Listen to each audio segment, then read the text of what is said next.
Hello, this is Sarah Brosh. Welcome back to my channel.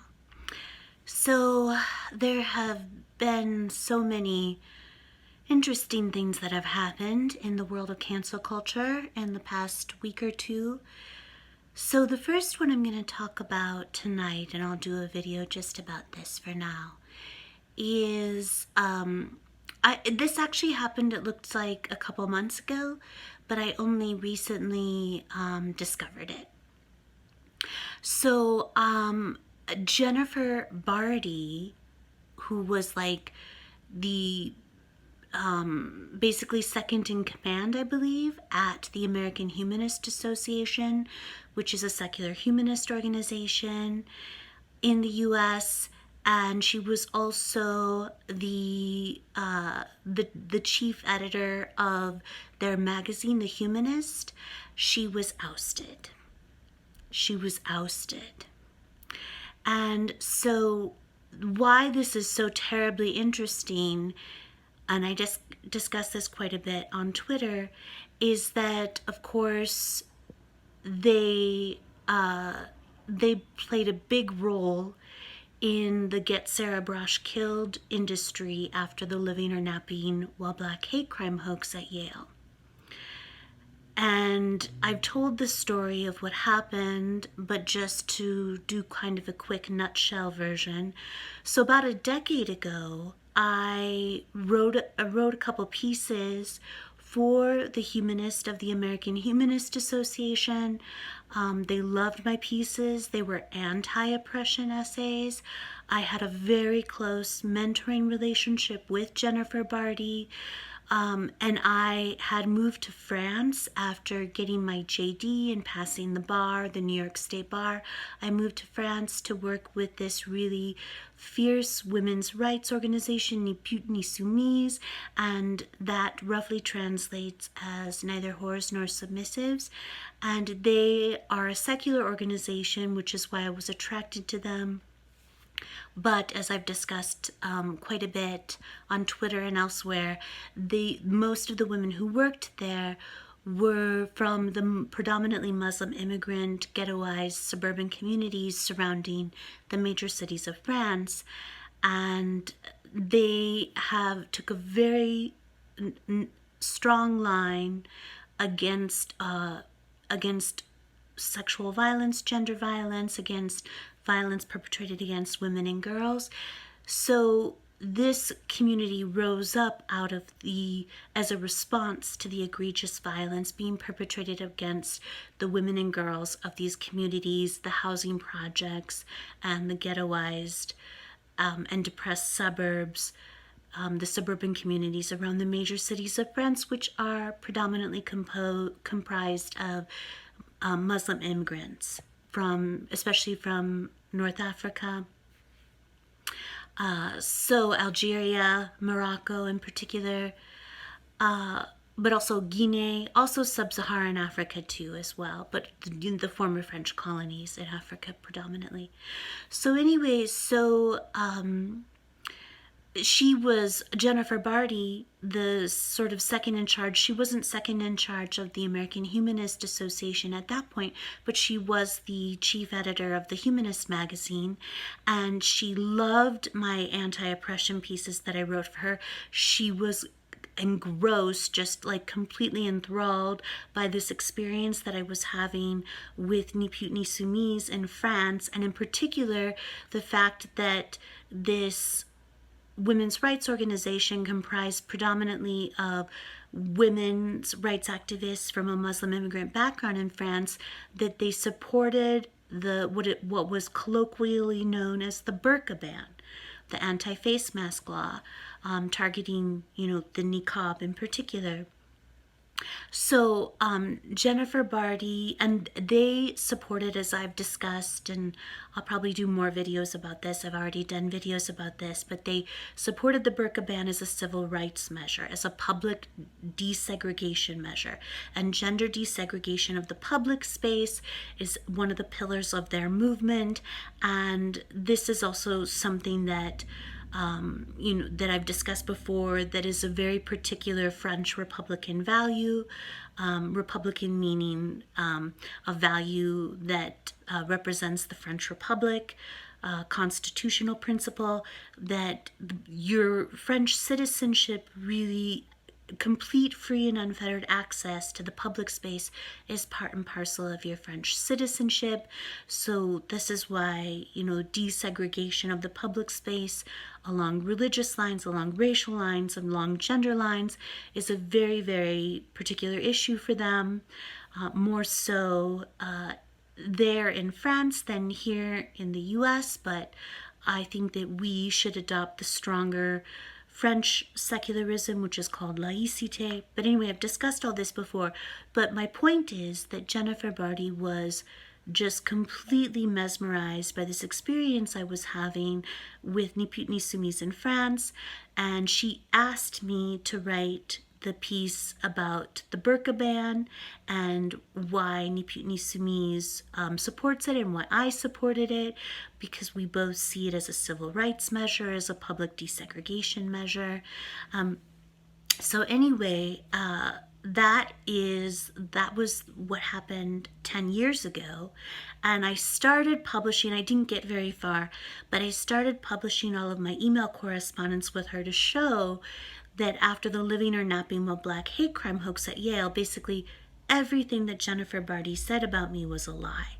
So of course Jennifer Bardi threw me under the bus, just behaved in a way that's antithetical to everything that the American Humanist Association espouses in terms of skepticism and free thinking and rationality. She said that she removed my pieces from the website, my 2 pieces from the website. She said that they were too taboo, too dangerous for free thinkers to read. She censored me. This was censorship. My pieces had been up on their website for a decade. And she printed multiple disclaimers,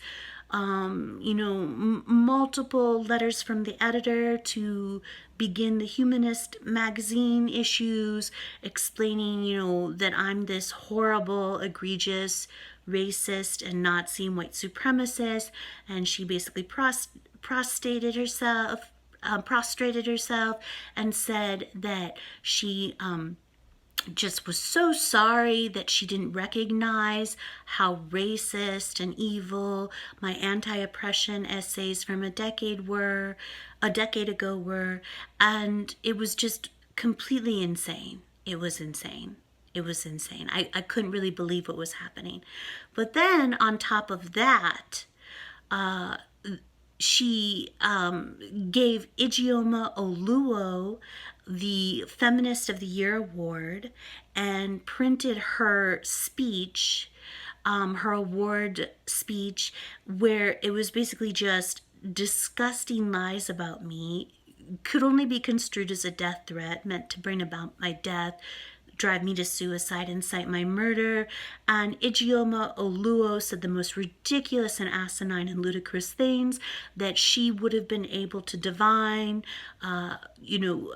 she would have been able to augur a decade ago that I was going to perpetrate racial harassment at Yale in the spring of 2018.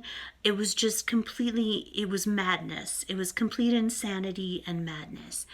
And then on top of that, there was 2 in particular. There was a group of woke intersectional feminists, Black women, 2 in particular, Sikivu Hutchinson and Mandisa Thomas. So now this is an important point because it explains the subsequent recent ouster of Jennifer Bardi from the American Humanist Association. So anyway, what Sikivu Hutchinson, and Mandisa Thomas, they're atheists. Sikivu Hutchinson has an organization which I believe is called Black Skeptics LA. Mandisa Thomas also has a similar organization that she's the president thereof. So anyway, what they did after the Living or Napping While Black hate crime hoax at Yale is Sikivu Hutchinson and Mandisa Thomas in particular, but there were a couple others. They went around to every secular, free-thinking, secular humanist, atheist organization with which I had had any affiliation a decade prior, and they basically coerced them, and they demanded penance. They demanded to be paid indulgences, basically, just like the Catholic Church did, to wash away the sins of these secular humanist and free-thinking organizations for having been associated with me a decade prior and for having published my anti-oppression essays a decade prior. Okay, so, and then in particular at the American Humanist Association, they established, Jennifer Bardi helped them establish, to atone for her sins, to be absolved, she helped them establish basically a cottage industry at the American Humanist Association out of trying to get me killed. So they established a Get Sarah Brash Killed industry at the American Humanist Association. They had a whole issue with Sikivu Hutchinson and Mandisa Thomas on the cover that was dedicated to trying to get me killed. And so they developed this whole cottage industry. It's insane. Yeah, it's insane. I live inside of a hellish nightmare now. And I am literally a lifelong human and civil rights activist and licensed attorney. So anyway, so that's what happened. So recently I saw that Jennifer Bardi had been ousted. And so she's out at the American Humanist Association. And she wrote a very pointed letter from the editor, her final letter from the editor. So she's out. And the reason that she gave was because they had a shift in strategic policy. And guess who's in? Oh, I think you can guess who's in. Sikivu Hutchinson is in, and Mandisa Thomas is in. So I believe Mandisa Thomas is actually on like the board of directors or something like that, but they're both in. And then in this issue, which had the letter from the editor, which was Jennifer Bardi announcing that she'd been fired, that she'd been ousted from the American Humanist Association, also had this essay that was co-authored by Sikivu Hutchinson and Mandisa Thomas, talking about, the new woke, ultra woke platform of the American Humanist Association. So this was interesting to me also because even though I had been very public in denouncing what the American Humanist Association had done to me, I had never been blocked by them on Twitter until recently. And so when I discovered this letter from Jennifer Bardi announcing her ouster and, this issue of the Humanist magazine of the American Humanist Association announcing that Sikivu Hutchinson and Mandisa Thomas were in at that were in charge now of the new woke platform at the American Humanist Association. On Twitter, the American Humanist Association blocked me. They blocked me. Because, if you're a free-thinking organization, you definitely don't want the truth to get out. The last thing you want is the truth to get out. Just like Princeton University blocked me, because if you're an institution of higher education, an elite institution at that, and your raison d'etre is knowledge production, you definitely don't want the truth getting out. You definitely do not want the truth getting out. So anyway, that's what happened at the American Humanist Association. So this video, I didn't want this video to get quite this long, but there was a lot of backstory to include. So anyway, my point was that this shows how insane this woke tyranny that is sweeping the nation is. It wasn't just appreciate what Jennifer Bardi did. Jennifer Bardi lied about me, censored me, removed my pieces from the AHA, American Humanist Association website. She helped she paid C.Q. Hutchinson and Mandisa Thomas whatever they wanted. She gave a Feminist of the Year award to Ijeoma Oluo and published her speech that was basically a death threat against me. She helped C.Q. Hutchinson and Mandisa Thomas create a whole cottage industry out of trying to get me killed. She published them. She put them on the cover of the Humanist magazine. She published a whole issue helping them try to get me killed. None of this was enough. None of this was enough to save her decades-long career at the American Humanist Association. None of this was enough to save Jennifer Bardi's decades-long career at the American Humanist Association for publishing 2 anti-oppression essays from me a decade ago. Just let that sink in for a moment. Just ponder that insane fact for a moment. That's true. That's a true statement. That's a true statement. And even though Jennifer Bardi helped C.Q. Hutchinson and Mandisa Thomas at the American Humanist Association try to get me killed for moral outrage industry money, I still stood up for her. And I said her ouster was wrong because it was clearly only based on the fact that she had published 2 anti-oppression essays of mine a decade ago. More than a decade ago. That's insane. That's insane. And I still stood up and said that's wrong.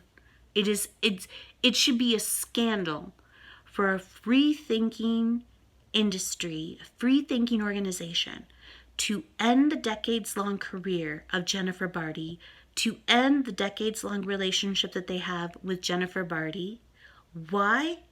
Because she published 2 anti-oppression essays from me, a lifelong human and civil rights activist and licensed attorney, over a decade ago, because that's what C.Q. Hutchinson and Mandisa Thomas demanded. The American Humanist Association is over.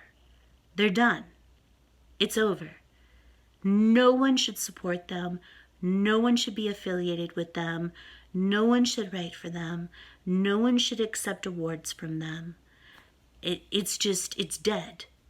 The American Humanist Association is dead. It doesn't exist anymore. It doesn't exist anymore. So, but after everything she did to me, and of course I hate her. Of course I hate Jennifer Bardi after what she did to me. After the way she betrayed me. After the way she lied about me. After the way she put my life in danger. Of course I hate her. But I still stood up and said her ouster from the American Humanist Association was wrong, and the American Humanist Association and their entire leadership should be utterly ashamed of having ousted her. It's wrong. And in this also, in case anyone doesn't think cancel culture exists.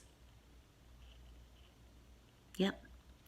So you can be canceled. Your decades-long career with an organization can be canceled for publishing 2 anti-oppression essays of mine, a lifelong human rights activist, over a decade ago.